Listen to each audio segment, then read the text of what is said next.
दिलवाते हैं। हमारे साथ में मौजूद हैं जितेंद्र सिंह, वर्तमान जिला पंचायत सदस्य हैं, और इनसे जानेंगे आज का जो कार्यक्रम है किस उद्देश्य से था। ये आज का कार्यक्रम इस भाजपा सरकार की बढ़ती हुई गुंडागिरी, लोकतांत्रिक मूल्यों का हनन और भ्रष्टाचार की जड़ें जितनी गहराई हो गई हैं, उसके खिलाफ समाजवादी पार्टी ने आज धरना प्रदर्शन किया है।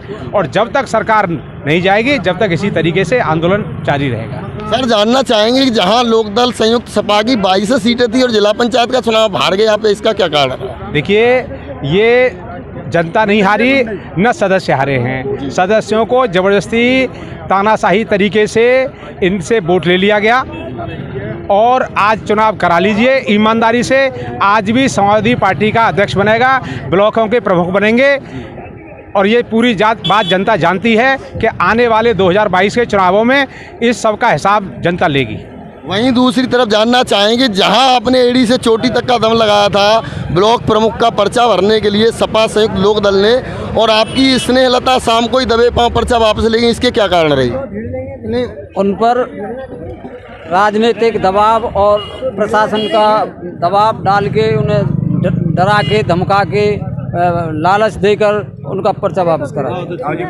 जान लेते हैं जो विधानसभा सह प्रभारी हैं चुनाव के, प्रभात कुमार सविता जी, इनसे भी जान लेते हैं। सविता जी, जिस तरीके की यहाँ व्यवस्था रही, आप टेंट तक नहीं लगा पाए, यहाँ पर कार्यकर्ताओं के लिए कोई बढ़िया व्यवस्था नहीं थी बैठने की, क्या कारण रही? नहीं, आपने देखा होगा समाजवादी पार्टी का कार्यकर्ता माननीय अखिलेश यादव जी के दिशा निर्देशों का पालन करता है। माननीय अखिलेश यादव जी ने कहा था कि आज धरना प्रदर्शन और ज्ञापन करना है, तो आपके सामने हमने धरना प्रदर्शन और ज्ञापन किया, ठीक है, और पूरा धरना प्रदर्शन किया। लाभ लश्कर यानी जितने जनता का बहुत बड़ा हमें जन समर्थन मिला। आज यहाँ हजारों लोगों की भीड़ थी, आपके संज्ञान में है सब कुछ। और निरंतर इस भाजपा की शोषणकारी नीतियों के विरोध में समाजवादी पार्टी कार्यकर्ता सड़क से लेके संसद तक संघर्ष करता रहेगा। ईंट का जवाब पत्थर से दिया जाएगा, क्योंकि लोकतांत्रिक व्यवस्था है। लोकतांत्रिक व्यवस्था को जनता ने जो भूल कर दी, उंगली से जो सरकार को चुन के भेजा, 2022 में उत्तर प्रदेश की जनता उंगली से ही उस सरकार को हटाने का काम करेगी। जय अखिलेश, विजय अखिलेश और फिर अखिलेश। जानते हैं वहीं नगर अध्यक्ष बेस्मा, इनसे जानते हैं कि जहां योगी आदित्यनाथ जी का पुतला फूंका जा रहा था, उस समय तक कोई पुलिस प्रशासन यहाँ मौजूद नहीं था, और पुतला फूंकने के समय पर यहाँ पुलिस प्रशासन इतनी तेजी से कहाँ से आया? कोई पुतला नहीं फूंका गया। देखिए, कहीं कोई पुतला नहीं फूंका, कोई ऐसी अराजकता नहीं हुई। बहुत शांतिपूर्ण तरीके से धरना प्रदर्शन हुआ है। समाजवादी पार्टी का कार्यकर्ता एक एक अनुशासित है, कोई गलत काम करता नहीं है।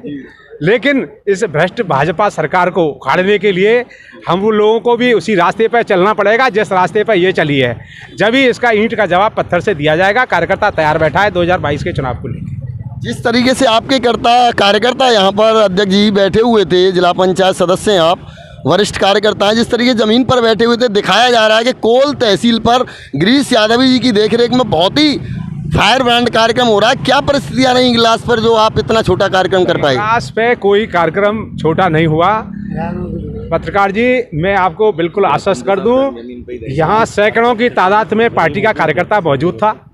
बहुत अच्छा कार्यक्रम हुआ, और आम जन, चाहे किसान हो, मजदूर हो, अब आप देख रहे हैं, आप तमाम उठा लीजिए, तमाम किसान मौजूद थे, पूरे छात्र मौजूद थे, मजदूर मौजूद थे, सारा समूह यहाँ मौजूद था। समाजवादी पार्टी पहले से और मजबूत हुई है, और आने वाले चुनावों में 2022 के चुनावों में गठबंधन का प्रत्याशी जीतेगा, इसे कोई हरा नहीं सकता। जान लेते हैं वही बार वरिष्ठ कार्यकर्ता साथ में मौजूद है हमारे, कि जहां आपका पुराना नारा था अखिलेश जी का कि रोटी कपड़ा सस्ती होगी, दवा पढ़ाई मुफ्ती होगी, क्या ये नारा अब की बार भी रहेगा?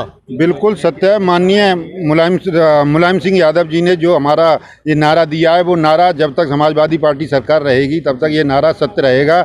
जब जब सरकार सपा की रहेगी, जब जब रोटी भी सस्ती होगी, दवाई भी मुफ्ती होगी, पढ़ाई भी मुफ्ती होगी, ये नारा कभी असत्य नहीं हो सकता। जिस तरीके से आपकी उत्तर प्रदेश में सरकार रही अखिलेश यादव जी की, तो कभी उन्होंने 4-5 महीने राशन फ्री नहीं दिया। मोदी जी ने हर किसी को राशन फ्री देना, इसके बारे में आप क्या कहेंगे? ये राशन देने की नीति बिल्कुल मोदी जी के मोदी जी अपने हिसाब से अच्छी समझ रहे हैं, लेकिन समाजवादी का कार्यकर्ता नेता कभी अच्छी नहीं समझ रहा। इधर 100 रुपये का राशन फ्री दे रहे हैं जनता को और 500 रुपये सिलेंडर पे बढ़ा रहे हैं, बिजली पे बढ़ा रहे हैं और खाद पे बढ़ा रहे हैं। ये इधर दे रहे हैं और उससे चौगुना निकाल रहे हैं। सर वहीं जानना चाहेंगे कि आपके अखिलेश यादव जी मुखिया जी ने कहा था कि मैं भाजपा की वैक्सीन नहीं लगवाऊंगा, क्या कारण रहे थे?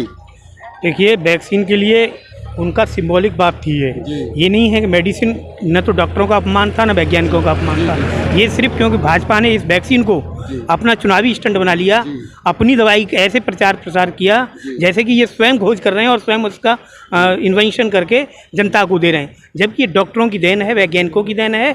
और जब ये चीज़ सिद्ध हो गई है कि ये तो भाई आम जनता के लिए बनाई गई है, इसमें भाजपा का कोई भी नहीं, इसलिए जब क्योंकि भाजपा ने इसको ऐसे किया कि ये भाजपा की वैक्सीन है, इसलिए हमारे राष्ट्रीय अध्यक्ष जी ने मना किया था। अन्यथा जब क्योंकि जनता की भलाई के लिए उन्होंने इस बात को ओके कर दिया है और वो आगे जब सभी के लग जाएंगे तो स्वयं भी लगवाएंगे। ये ऐसा उन्होंने कभी नहीं कहा। नहीं, ऐसा नहीं कहा तो दोबारा में उन्होंने बयान भी बदला था कि मैं भाजपा की वैक्सीन नहीं लगवाऊंगा, मैं केंद्र सरकार की वैक्सीन जरूर लगवाऊंगा। तो कुछ न कुछ तो कारण रहे होंगे। देखिए, सरकार में और भाजपा में अंतर होता है। सरकार का मतलब होता है सबकी सरकार, जो केंद्र में बैठी हो चाहे राज्य सरकार। संवैधानिक पद पर जो व्यक्ति बैठा है वो सरकारी है, वो किसी पद का नहीं, वो राजनीतिक दल का नहीं होता। जब किसी चीज़ को राजनीतिक मुद्दा बना दिया जाएगा तो इसलिए मना किया। जब वो केंद्र सरकार की व्यवस्था की बात है तो उन्होंने उसके लिए हाँ किया है। बहुत बहुत धन्यवाद, नमस्कार।